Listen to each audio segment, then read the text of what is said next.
программа «Посредник». Сегодня будем говорить о текущей работе, которая ведется в сфере здравоохранения. Какие вопросы стоят во главе угла этой работы, как решаются проблемы на местах и что запланировано на перспективу. Об этом нам расскажет первое лицо ведомства, министр здравоохранения Эдуард Будба. Здравствуйте, Эдуард Валерьянович. Добрый день. Добрый день.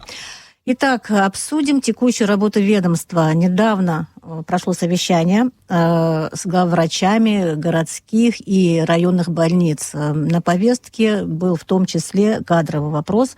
Он касался Гагарской районной больницы. Да. Насколько типична эта проблема и что в итоге решили? Ну, действительно, кадровый дефицит присутствует в наших лечебных учреждениях, особенно когда мы говорим о курортном сезоне, когда очень большое количество гостей приезжает в Республику Абхазия, и кратно увеличится посещение лечебных учреждений, оперативные нагрузки, да. Но сейчас так получилось, что хирургическая служба, осталось 3 хирурга, один из которых должен уехать по семейным обстоятельствам, поэтому мы провели совещание с руководителями районных центральных больниц, главврачами, и другие наши и подведомственные учреждения были, также были приглашены руководители госпиталя Минобороны, Гулрыбской ЦРБ, приглашены Национальный онкологический центр. Ну, очень большое совещание с привлечением профильных специалистов. И переговорили о том, что надо ротационно отправлять, не ротационно, а просто отправлять нам по графику дежурств, усиливать хирургическую службу и терапевтическую службу Гагарского района, и дежурная бригада уже сформирована, и этот вопрос закрыт. Угу. То есть вы проблему, которая связана с туристическим сезоном, с наплывом людей, решаете уже сейчас, настолько заранее? Вообще, или уже сейчас ощущается уже сейчас нехватка? Мы говорим о том, что мы планируем свою работу, как мы это будем распределять нагрузку на наши лечебные учреждения. Большая, колоссальная нагрузка ложится именно в высокий курортный сезон. Но другое дело, что и сейчас зимний период времени тоже свои инфекции присутствуют. Поэтому в этом формате Минздрав работает круглогодично. Как бы у нас и летом и ротавирусные инфекции присоединяются, и разного рода другие сложные инфекции. Мы говорим о вспышке коклюша, и кори у нас случай единичный был, и другие виды инфекций. Ну, это всегда вот такая у нас работа. А вообще кадровая проблема, она сейчас в других, скажем так, районах также остро стоит? Вообще кадровый дефицит у нас присутствует в республике, не будем скрывать. Да, вот прошлым летом во время курортного сезона нам помогали коллеги из Российской Федерации, за что им огромное спасибо. Приехали врачи из Башкортостана, из Подмосковья, из Кабардино-Балкарии, из Нальчика, из других регионов Российской Федерации. И мы прям с Минздравом России проговаривали прям график, по какому количеству специалистов будет ежемесячно приезжать тот или иной район. Приезжали и в Гагарский район, и в инфекционную больницу города Сухум, приезжали в республиканскую больницу. Ну, приезжали такие специалисты, которые нам очень широко, как бы, нехватка, которых это и реаниматологи, это терапевты, это и хирурги, это и инфекционисты, и психиатры. И очень большое, конечно, они нам оказали, большую помощь оказали в плане помощи. Но если сравнивать сейчас районы, кадровый вопрос Гагарский только район. в Гагре, да? Гагарский район, острый, да? Острая, да, нехватка именно хирургических специальностей, врачей, хирургических специальностей и терапевтических направленность. Но этот вопрос на данном этапе, график февраля месяца, он закрыт, но есть вопросы, которые так невозможно решить. Какой-то человеческий фактор бывает семейные обстоятельства. Мы вот эти вопросы командируем людей из наших головных лечебных учреждений, как это мы делали в ковид. У нас большой опыт работы в этом направлении есть. Значит, мы тогда мобилизовали, вы помните, наверное, это сложное время, когда приходилось мобилизировать все наши резервы для того, чтобы мы справились с этой сложной ситуацией. Поэтому и абхазская медицина вся сегодня задействована для того, чтобы мы своими силами смогли решать эти вопросы. Вот, допустим, по Гагарской больнице. Вот Творчал 3 дежурства хирургических закрывает своими специалистами.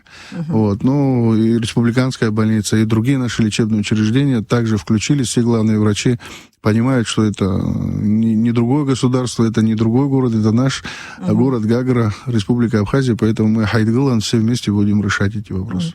Ну вот в информации, которую дал Минздрав, было сказано и о том, что участники вот этого совещания обсудили вопросы преобразования кардиологической службы. Вы имеете в виду, имеется в виду в Гагре или Нет, вообще но мы сейчас мы говорим широко о кардиологической службе. Вы знаете, что палата интенсивной терапии, да, планируется открыть там на базе республиканской больницы благодаря спонсорской помощи нашего большого друга Абхазии, который нам помог приобрести оборудование, и все это мы сделали. Сейчас у нас есть определенные вопросы там по ставкам, чтобы это все официально запустить и платить людям зарплату и так далее. Но мы до Нового года говорили о том, что у нас была большая конференция по тромболизису, там и по препарату фортализин, который применяется при кардиологических проблемах, при инсультах и неврологических проблемах.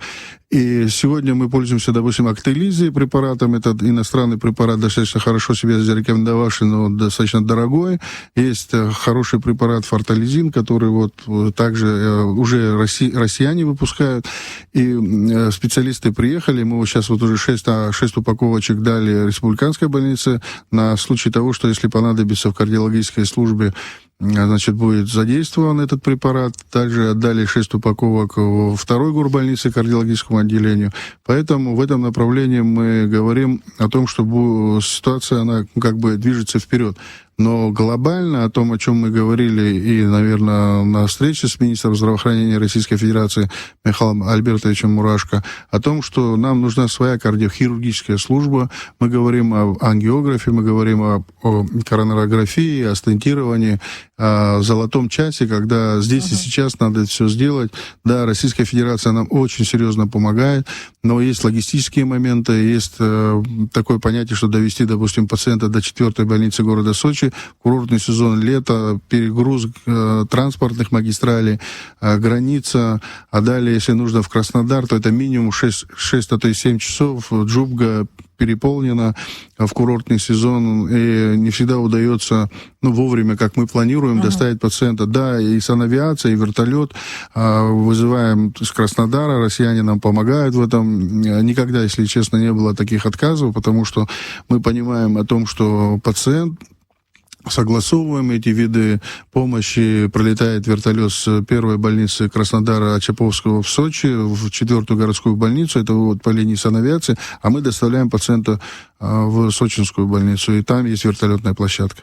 Вот эти вопросы мы тоже проговариваем, но сейчас они на контроле у министра здравоохранения Российской Федерации. Тут режим сейчас обсуждения, сметирования этого вопроса, такого рода ангиограф и вот это направление, оно новое, которое крайне востребовано в наших реалиях, не говоря о сегодняшнем дне, я бы сказал, что это нужно было делать уже еще и вчера, но вы понимаете, достаточно финансово емкие эти объемы, ангиографы стоят хорошие, порядочные, достаточно, имеется в виду, хорошего качества ангиограф, стоимость его 100 миллионов рублей. Плюс нужна хорошая операционная, там большой блок вопросов к нему. Это о неком центре идет Мы речь. говорим о кардиохирургическом отделении. Вот в Российской Федерации...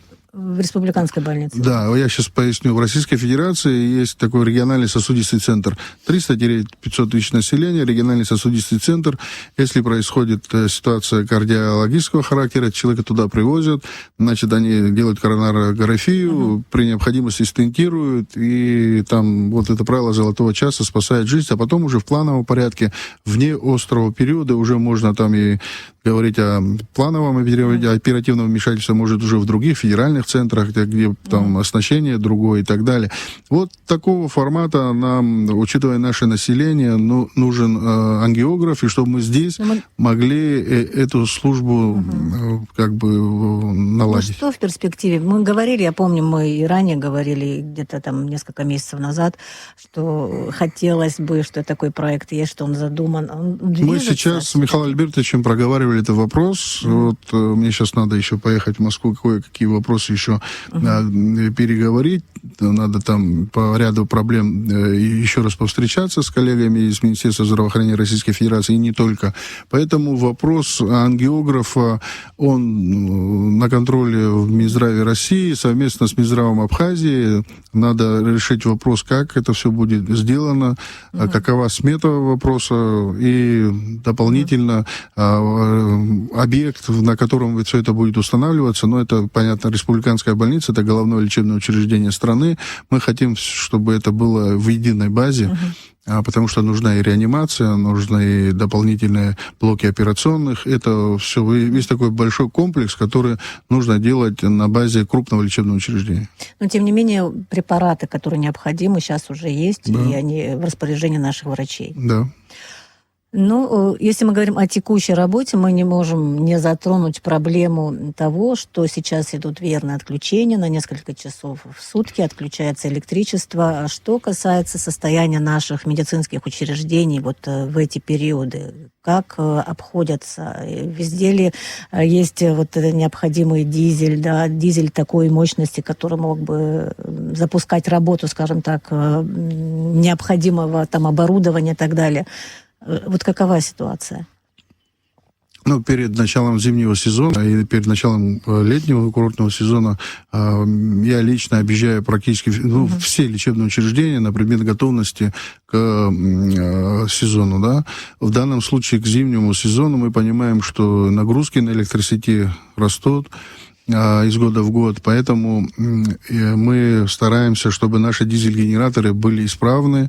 Мы смотрим, заправлены они там топливом, какой резерв топлива, там даже знаю, как надо там фильтра какие стоят, ремни какие стоят, там постоянно. Все тонкости. Да, вот приходится с руководителями структурных подразделений, мы встречаемся, приезжаем, включаем дизеля, смотрим резерв и так далее. Да, у нас практически во всех лечебных учреждениях стоят резервные дизель-генераторы, в Гудаутах вообще 2 стоит резервных дизель-генератора. Ну, в каком-то лечебном учреждении нет такого, что 2, есть 1 там, допустим, но есть разные ситуации. Вот в психиатрической больнице, допустим, у нас сейчас дизель-генератор испортился, и мы вот уже в течение там какого-то времени пытаемся приобрести эту запчасть и вот ввести его в эксплуатацию заново. Но есть определенные сложности, но они такие локальные.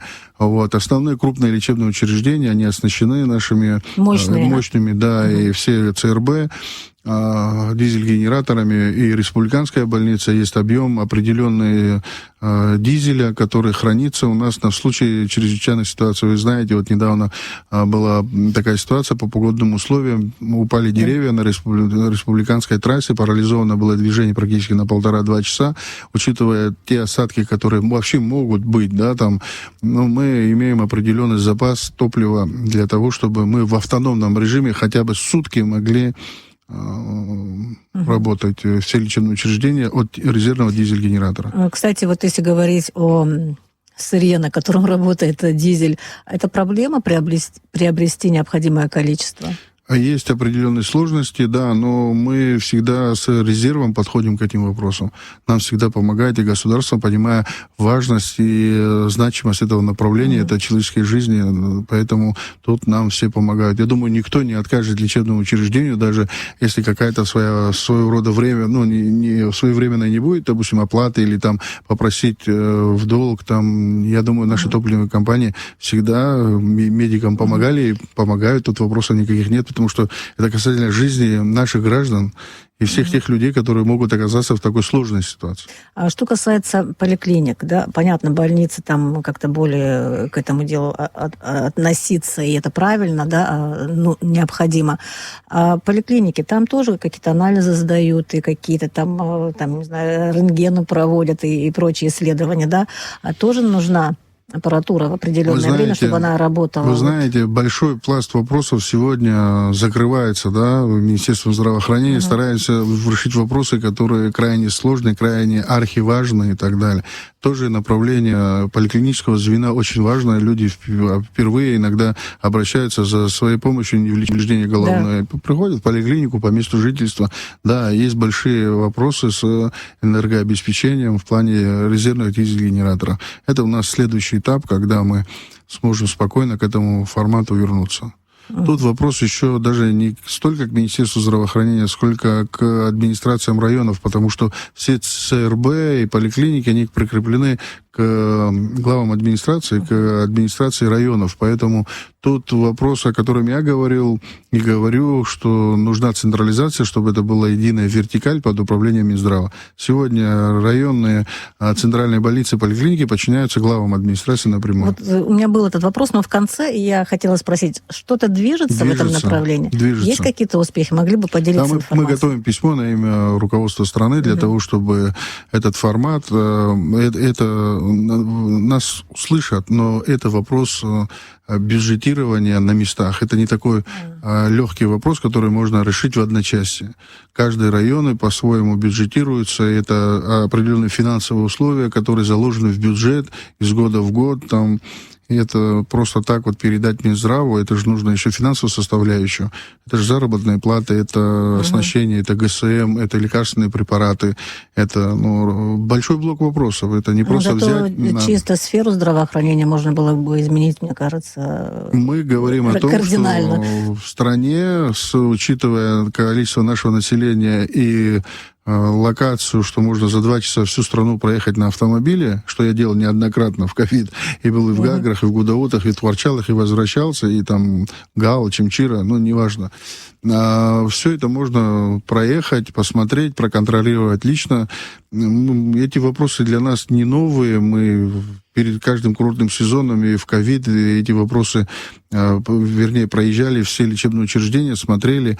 И этот вопрос централизации, он, думаю, открыт. И мы обратимся с письмом к руководству страны. И далее, я думаю, руководство страны будет уже принимать решение.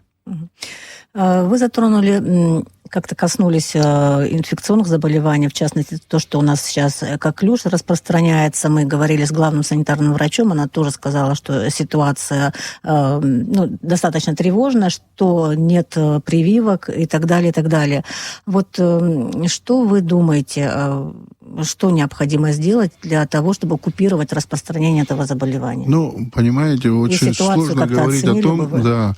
Вот мы говорим о том, что, допустим, пациенты с такими заболеваниями находятся на лечении в инфекционной больнице города Сухум, да.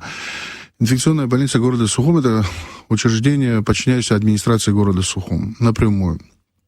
Но Минздрав оказывает содействие. Мы в летний курортный сезон всех амбулаторных пациентов, которые проходят, обеспечивали медикаментами и так далее. Это более 8 тысяч пациентов. Город брал на себя стационарных больных, что их тоже немало. Но мы помогая, сообща работаем с администрацией города Сухум. С главным врачом Сырмой Джумковной постоянно на связи. Там какие-то сложные вопросы со Самуром Карбеевичем, главным врачом. Да, вспышка коклюша, она произошла. Люди, семьи не вакцинируют своих детишек, да, непонятно почему. Вычитывают в интернете информацию, которая не является достоверной, да, какие-то противодействия врачам, говорят, что это не надо, мы не хотим. Потом заболевают в семье детишки, 1, 2, потом попадают в наше лечебное учреждение. Буквально несколько месяцев назад 14-суточный ребеночек был с коклюшем. Это очень такое зрелище для слабонервых. Я сам травматолог по специальности, как говорится, 15 лет отдал этой специальности, острую травму оперировал, но это зрелище такое, когда ребеночек закашливается до черноты, темнеет, да, ребеночек, это, конечно, такое дело. Я считаю, что прививаться надо слушать врачей. И эта ситуация у нас в плане информационном поле тоже должна быть восполнена. Мы сейчас хотим делать и ролики дополнительные. Мы говорим о том, что наши специалисты, врачи, коллеги, которые контактируют с этими пациентами, должны больше в социальных сетях информацию. Мы на встрече с коллегой, с министром здравоохранения Российской Федерации этот вопрос также проговаривали. И я думаю, что приедут специалисты и запишут свое видение и свою версию, как вообще это надо делать с точки зрения вообще науки. Почему мы говорим о прививках? Потому что они крайне необходимы. 25 декабря парламент Абхазии в первом чтении принял проект закона об иммунопрофилактике инфекционных болезней. Вот это как-то связано с тем, чтобы... Это вопрос гармонизации, по гармонизации, да. Но я вот не договорил, хотел бы, если вы позволите, вернуться к инфекционной больнице города Сухум. Вот были изысканы средства благодаря руководству страны и отремонтированы с нуля 2 мельцеровских бокса. Сначала 1 бокс был, потом через какое-то время мы понимали, с главным врачом опять встретились, переговорили, мы понимаем, что это крайне недостаточно, и был введен в эксплуатацию еще 2 бокс.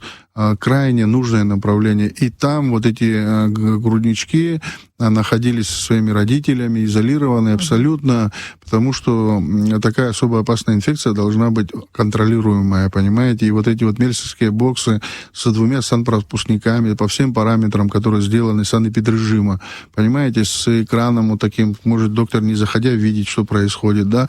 Через санпропускник заходит. Если приедут, привозят пациентов, то они заезжают с пандуса, то есть те, которые находятся внутри лечебных учреждений, другие пациенты с другими инфекциями, они не пересекаются. Да, мы делали об этом информацию. Да, это крайне важно. Такого еще в стране не было. Вовремя успели. Это мы делаем. У нас очень много еще планов и задумок. Я думаю, что вы видите, какие беспрецедентные, колоссальные вложения в систему здравоохранения республики, оказывается, и государством в лице президента, премьер-министра, министра финансов, все эти вопросы, они, которые поставлены, они всегда находят понимание. Ну вот как раз вы затронули бюджет. На что пойдет? Вот я имею в виду вот в контексте планов, да, на будущее. Мы говорили как-то и ранее о детской больнице, там, может быть, какие-то проекты, может быть, какие-то ремонты, которые необходимы, важны. Может быть, вот об этом вы могли бы поделиться. Может быть, уже какие-то шаги в этом направлении ведутся. Сегодня я ездил в детскую республиканскую больницу, там проводил выездное совещание. Есть вопросы, которые требовали моего нахождения непосредственно там, для того, чтобы вся эта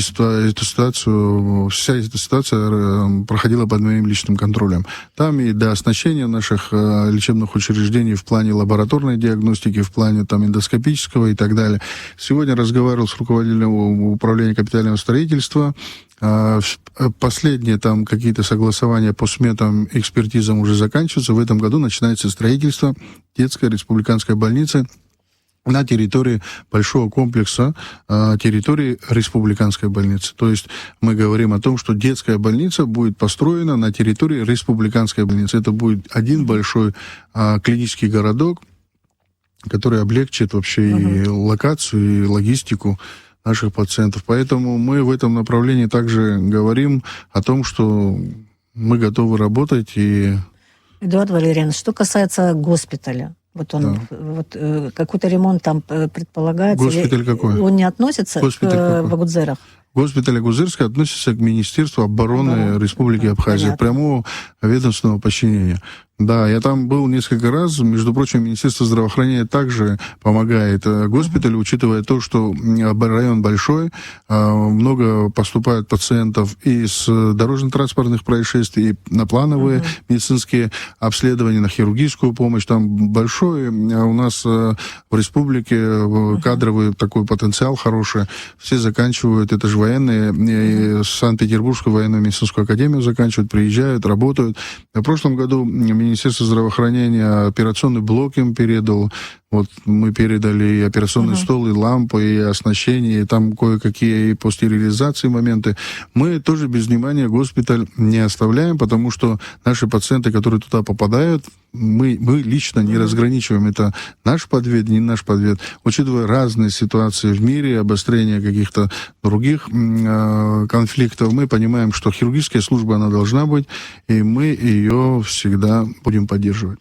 Если коротко, какие еще текущие планы у вас вот впереди? Буквально вот сейчас, в ближайшее время, да? Вот до Нового года мы оснащали лабораторию республиканской больницы новым оборудованием. На 11 миллионов рублей привезли оборудование экспертного уровня. Я хочу сказать, что сейчас второй этап будет покупки также на 11-12, а может и больше миллионов, в зависимости от курса доллара. Мы хотим сделать лабораторию в республиканской больнице экспертного уровня, которая такого вида вида оборудования и таких видов лекарств, этих, как его, анализов экспертного уровня больше нигде не будет. Это будет передовое лечебное учреждение в этом формате. Мы сейчас дооснащаем онкологический центр. Сейчас там на 24 миллиона оборудования уже там. Очень много планов. Да, я думаю, что это тема отдельного обсуждения тоже. Спасибо вам большое за сегодняшний разговор. В программе «Посредник» мы говорили о текущей работе в сфере здравоохранения, обсудили также ряд других актуальных тем с министром здравоохранения Эдуардом Будбо. Спасибо, не болейте. Спасибо.